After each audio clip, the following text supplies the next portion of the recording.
మహిళా సంఘాలు, మహిళా వేదికలు, మహిళా కార్యకర్తలు వర్కింగ్ మూమెంట్ కలిసి అనంత మహిళ అనే దాన్ని ఏర్పాటు చేసుకున్నాం. మనందరం కలిసి ఈ అంతర్జాతీయ మహిళా దినోత్సవం జరుపుకుంటున్నాం. అనంత మహిళ తరఫున మేము ఇచ్చిన ఆహ్వానాన్ని మన్నించి ముఖ్య అతిథులుగా పాల్గొంటున్నటువంటి గౌరవనీయులందరికీ కూడా ప్రత్యేక అభినందనలు. ముఖ్య వక్తగా చేసినటువంటి ప్రముఖ సామాజిక కార్యకర్త శ్రీమతి దేవి గారికి ప్రత్యేక స్వాగతం. అంతర్జాతీయ మహిళా దినోత్సవం ప్రపంచమంతా జరుపుకుంటున్నాము. ఇది ఒక స్ఫూర్తిదాయకమైన రోజు. మహిళలకు సంఘటితమై ఉద్యోగాలు చేసి కొన్ని హక్కులు సాధించుకొని వాటిని గుర్తు చేసుకునేటువంటి వారు.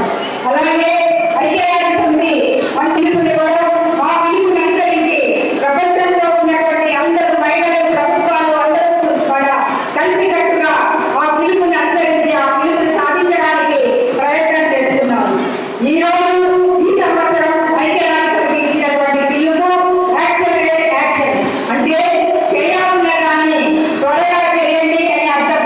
ఇంకో విధంగా చెప్పాలంటే త్వరపడండి అని అర్థం. మహిళా సమానత్వం కోసం త్వరితంగా పనిచేయాలి అని పిలుపునిచ్చింది. ఒక లెక్క వేశారు, ఇప్పుడు ఉన్నట్టుగా నడిస్తే ఈ మహిళా సమానత్వం సాధించడానికి ఇంకొక 5 తరాలు అంటే 2158 సంవత్సరాలు, దాదాపు 32 సంవత్సరాల తర్వాత కానీ అది సాధారణ కాదు. కాబట్టి మహిళా పార్టీ అనేటువంటి పిలుపుని మన ఐక్యరాజ్య సమితి ఇచ్చారు. అందుకే దేవి గారిని అలాగే నన్ను ఈ కార్యక్రమానికి ఆహ్వానిస్తున్నటువంటి సత్యనారాయణ గారిని, అందరికీ హాజరైనటువంటి మహిళలు, అమ్మాయిలు అందరికీ శుభాకాంక్షలు తెలియజేస్తున్నాను.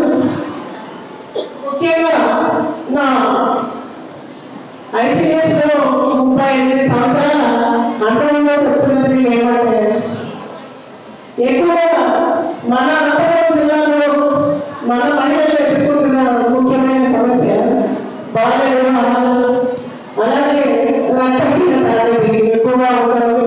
అంటే మహిళలు ముఖ్యంగా వాళ్ళ ఆరోగ్యం పట్ల శ్రద్ధ వహించకపోవడం వల్ల చాలా మంది రక్తహీనతతో బాధపడుతున్నారు. ముఖ్యంగా నేను తెలియజేసేది ఏమంటే, ఫస్ట్ మనం ఆరోగ్యంగా ఉంటేనే మన కుటుంబం బాగుంటుంది. ఈ సందర్భంగా నేను తెలియజేసేది ఏమంటే, మన సమాజంలో ఎదుర్కొంటున్నటువంటి ఎక్కువ సమస్యలు అంటే అత్యాచారాలు కానీ, యాసిడ్ కానీ, ఇవన్నీ కూడా ఎక్కడి నుంచి వస్తున్నాయి? మన కుటుంబంలోని మనము పెంచినటువంటి అబ్బాయిల ద్వారా వస్తుంది. కాబట్టి ఇక్కడ ఉన్న మహిళలందరినీ కోరేది మనము పిల్లలు పెంచే విధానంలో మార్పు రావాలి. అంటే చిన్నప్పటి నుంచే లింగ వివక్షత అనేది చూపించకూడదు. అంటే వీటిలో ముఖ్యంగా తల్లిదండ్రులు శ్రద్ధ వహించాలి. అమ్మాయి అయినా అబ్బాయి అయినా ఇద్దరు సమానం, ఇద్దరిని బాగా చదివించాలి. అలాగే ఇప్పుడు అమ్మాయిలందరినీ నేను కోరేది ముఖ్యంగా మీరు మన అసిస్టెంట్ డైరెక్టర్ మేడం చెప్పినట్టు మన తల్లిదండ్రులకు మనం ఒక నమ్మకాన్ని కలిగించాలి. అంటే మా అమ్మాయి స్కూల్కి వెళ్తుంది, చక్కగా చదువుకుంటుంది, వేరే ఎటువంటి అట్రాక్షన్లకు లోపడదు, కేవలం చదువు మీద శ్రద్ధ పెడుతుంది అనే నమ్మకాన్ని మనం తల్లిదండ్రులు కలిగించినప్పుడు మీరు ఎంతవరకు చదువుతుంటారో అంతవరకు వాళ్ళు చదివిస్తారు. కాబట్టి మీ అందరినీ కోరేది ప్రతి ఒక్క అమ్మాయి కనీసం పోస్ట్ గ్రాడ్యుయేషన్ కన్నా చదువుకోవాలి. మనం చదువుకోవడానికి ప్రభుత్వం ఎన్నో అవకాశాలు కలిగిస్తుంది. ఉచిత విద్య, డ్రస్, ప్రతి ఒక్కటి పౌష్టికాహారం ఇవన్నీ అందజేస్తున్నప్పుడు మనము మన జీవితాన్ని సరిదిద్దుకోవాలి. అంతే తప్ప పరస్పర ఆకర్షణలకు లోపకుండా ఈ బాల్య వివాహాలకు మీరు ఒకవేళ తల్లిదండ్రులు మిమ్మల్ని బలవంతం చేసి పెళ్లి చేసినట్లయితే మీకు మాకు ఈ వివాహం వద్దు అని చెప్పగలిగినప్పుడే మనం బాల్య వివాహాలను నిరోధించగలం. అంతే తప్ప ఈ చట్టాలను మనల్ని ఏమి చేయలేదు. అమ్మాయి నేను 18 సంవత్సరాలు నిండి వరకు పెళ్లి చేసుకోను అనే ఒక సామాజిక స్పృహ మీద అమ్మాయిలో రావాలి. మీ అందరికీ తెలిసే ఉంటుంది, మన అసిస్టెంట్ డైరెక్టర్ మేడం గారు ఒక వినూత్నమైన కార్యక్రమాన్ని చేపట్టడం జరిగింది. అది స్ట్రైటనింగ్ సెల్స్ అని అమ్మాయిలో ఆత్మవిశ్వాసం పెరగాలి, వాళ్ళు ఎక్కడ వెళ్ళినా ధైర్యంగా తమ తాము రక్షించుకోవాలనే ఉద్దేశంతో పిల్లలకు హై స్కూల్స్లో అంటే ఇప్పుడు దాదాపు 3 స్కూళ్ళలో 50,000 మంది విద్యార్థులు తయారయ్యే జరిగింది. ఆ పిల్లలకు మానసిక స్థైర్యం కలిగించడానికి వాళ్ళకు సైకాలజికల్ ఎంపవర్మెంట్ అలాగే తర్వాత అమ్మాయిలకు ఎటువంటి చట్టాలు ఉన్నాయి, మనకు ఏ విధంగా మనకు ప్రభుత్వము రక్షణ కల్పిస్తుంది అనే చట్టాల మీద కూడా అమ్మాయిలందరికీ అవగాహన కల్పించడం జరిగింది. ఈ సందర్భంగా మనము మన కలెక్టర్ గారికి కృతజ్ఞతలు కూడా తెలియజేసుకోవాల్సి ఉంది. నాకు అందరికీ నా ధన్యవాదాలు తెలుపుతున్నాను. అంతర్జాతీయ మహిళా దినోత్సవం సందర్భంగా హ్యాపీ విమెన్స్ డే అని పంపిస్తున్నారు. నేను ప్రపంచంలో టెన్షన్ ఫ్రీగా ఉండే మనిషినే తప్ప అంతర్జాతీయ మహిళా దినోత్సవంలో హ్యాపీనెస్ పెట్టుకోలేకపోతున్న మనిషి.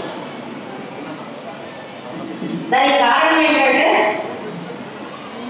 118 సంవత్సరాలు దాదాపు అంతర్జాతీయ మహిళా దినోత్సవం. అట్లా అంతర్జాతీయంగా మహిళలంటూ ఒక దినం ఉండాలి అని ఆడవాళ్ళు మొదలుపెట్టి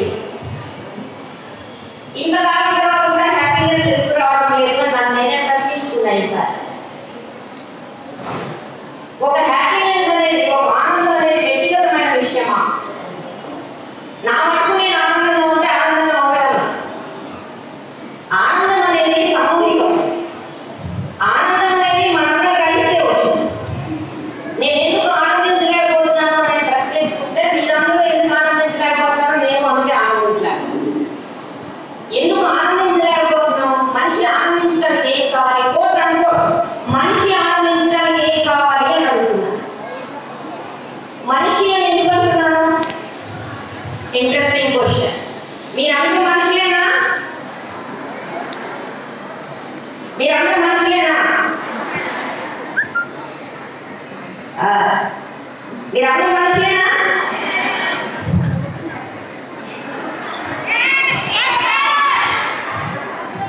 మనుషులేనా?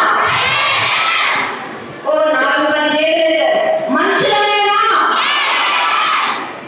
మనుషులైతే మనుషులకు ఉండే హక్కులన్నీ ఆడవాళ్ళకు ఉండాలా వద్దా? ఉండాలి. ఉన్నాయా? అందుకే నాకు ఆనందం రావడం.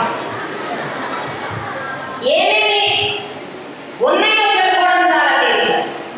కానీ నా దేశంలో ప్రతి ఆడపిల్లకి చదువుకునే హక్కు ఉండాలి అన్న దగ్గరే నా గొంతు ఆగిపోవడం వల్ల నాకు ఆనందం రావడం. ఇక్కడ మీ అందరినీ చూస్తే చాలా ఆనందం అనిపించింది. వీధుల్లో మీరు డాన్స్ చేస్తే ఇంకా ఆనందం అనిపించింది. కానీ ఈ దేశంలో 10వ తరగతి దాటుతున్న 40 మంది అదృష్టవంతుల్లో 140 మంది అదృష్టవంతుల్లో మీరున్నారు. 160 మంది ఆడపిల్లలు 10 సంవత్సరాల స్కూలింగ్ లేకుండానే ఉన్నారు. విద్యావంతుల చట్టం వచ్చి 15 ఏళ్ళు.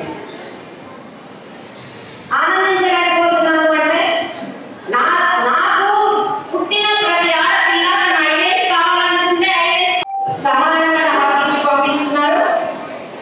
ఇస్తున్నారా?